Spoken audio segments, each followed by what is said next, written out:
wabarakatuh. Perkenalkan, kami dari kelompok 2. Kami akan mereaksi sebuah video tentang permasalahan pendidikan yang ada di Papua untuk memenuhi tugas ujian akhir semester dengan mata kuliah landasan pendidikan dengan dosen pengampu Ibu Wila Sari Aryan MPD. Kami beranggotakan 6 orang dengan saya sendiri, Dian Mesya Putri. Saya Mena Olia Kausar. Saya Rosa Puspita Sari. Saya Tri Agustina Sunariati. Saya Yulian Gusmita. Saya Fadil Ahmad. Kamu nanya? Udah biar aku kasih tahu ya. Apaan tuh? Ngapain ditonton? Jadi kamu mirip gudang nggak sih? Iya. Lu mulai.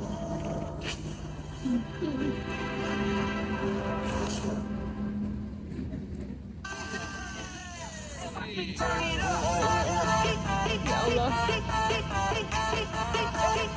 Keren intronya. Serah gitu. Kira bakal wow gitu kan yang pertama. Ternyata orang mau kayak gitu. Distrik Dipa dianaktirikan. Bergulirnya pemerintahan daerah di Kabupaten Nabire sudah sekian tahun mengamati dalam pelaksanaan setiap kebijakan pemerintah, semua unsur pemerintah, legislatif dan yudikatif. Semua komponen ini kebijakannya untuk distrik Dipa tidak pernah diperhatikan. Kebijakan berupa kesehatan, pendidikan dan ekonomi sehingga masyarakatnya masih buta huruf paling tinggi. Apalagi sumber daya manusia yang siap bersaing dengan daerah lain di Nabire. Resiko kematian anak dan usia hampir tiap hari. Karena beberapa penyakit ganas menyerang, seperti ISPA. Secara ekonomi kesejahteraan Sanagat jauh dari standar hidup. Sejak pemekaran distrik Dipa dari distrik Topo, distrik Dipa masih jauh dari standar pelayanan. Setiap stakeholder pemerintah masih menganggap Dipa sebelah mata, dianaktirikan. Dalam kebijakan pembangunan, kesehatan maupun kesejahteraan sangat jauh dari sentuhan pemerintah daerah, sehingga kesenjangan sosial sangat tinggi antara Dipa dan daerah lain di Nabire. Buktinya saat ini ada 4 sekolah yang ada di Dipa, namun itu hanya bangunan yang berdiri megah di antara rumput tinggi karena tidak ada ketegasan dari pemerintah daerah bagi guru yang daerah pelosok seperti daerah Dipa. Dipa krisis pengajar dan tenaga mengajar. Ini bukti pemerintah tidak hadir dan orang Dipa jadikan anaktirikan sebelah mata pemerintah Nabire.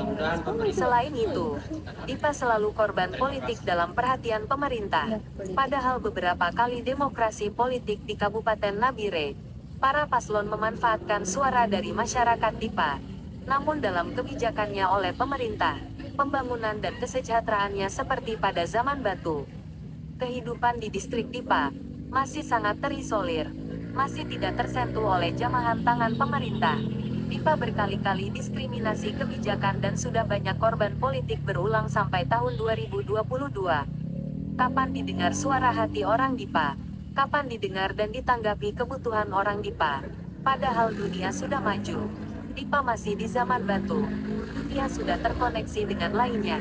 Dipa masih terisolir. Siapa yang akan mendengar suara tak didengar? Siapa yang akan mengangkat kaum tertinggal ini? Dihapus. Sebagai lembaga independen yang berwibawa, kami mengharapkan bekerjalah dengan profesional. Jangan hanya karena kepentingan hati nurani rakyat dikorbankan. Bagi rakyat keadaan Dipa seperti ini jangan terima. Jangan keadaan mengubah kita, tapi mari kita mengubah keadaan. Mari lawan kebijakan pemerintah yang menganaktirikan Dipa. Semoga untuk kedepannya pemerintah bisa buka mata bagi orang Dipa disingkirkan sejauh ini.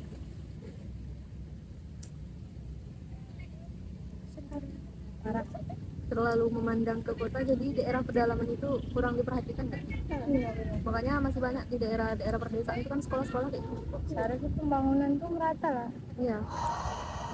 Kalau kayak gini kan harus yang sebenarnya harus diperhatikan itu yang pedesaan sebenarnya. Yang jauh kan gitu. Jadi pedalaman itu cuma dimanfaatkan suaranya aja. Iya. Jadi kalau dia dimajukan, sekolah dibangun bla bla bla, kita pilih dia. Kalau masalah politik lebih ke korup nggak sih? Iya, banyak Korup banyak. sih. Kalau dia korup yang apa di desa itu nggak nampak kali, tapi kalau di kota pasti banyak orang yang berkuar-kuar kan. Iya sih. karena desa itu masih bisa jadi begitu.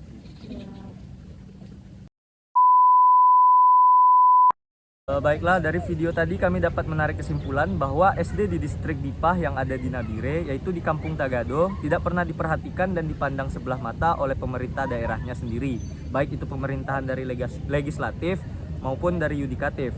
Di daerah Dipah terdapat 4 sekolah yang bangunannya sama yang tidak diperhatikan oleh pemerintah. Sekolah tersebut sangat tidak layak pakai. Dinding bangunannya rapuh, jendelanya tidak ada lantai, bangunannya bolong dan lapuk. Atapnya bolong-bolong dan lingkungan sekitarnya kumuh banyak semak belukar. Tenaga pendidik di sana pun sangat jauh dari kata cukup. Selain masalah pendidikan yang ada di Dipah, ada juga masalah tentang kesehatan yang membuat banyak anak-anak yang ada di Dipah meninggal dunia. Karena kurangnya perhatian dari pemerintah, Dipah mengalami kesenjangan sosial dengan daerah-daerah yang ada di Nabire lainnya. Pembangunan dan kesejahteraan yang ada di Dipah itu seperti zaman batu. Dipah menjadi tempat yang terisolir, menjadi korban diskriminasi politik. Sebaiknya pemerintah di sana harus mendengarkan suara hati dari orang-orang Dipah yang juga ingin diperhatikan oleh pemerintah sehingga pembangunan di sana merata. Harapan saya ke depan pemerintah lebih memperhatikan lagi daerah-daerah terpencil yang ada di Indonesia dan tidak melakukan diskriminasi terhadap pendidikan ataupun terhadap politik lainnya dan mengurangi tingkat korupsi yang ada di daerah pelosok.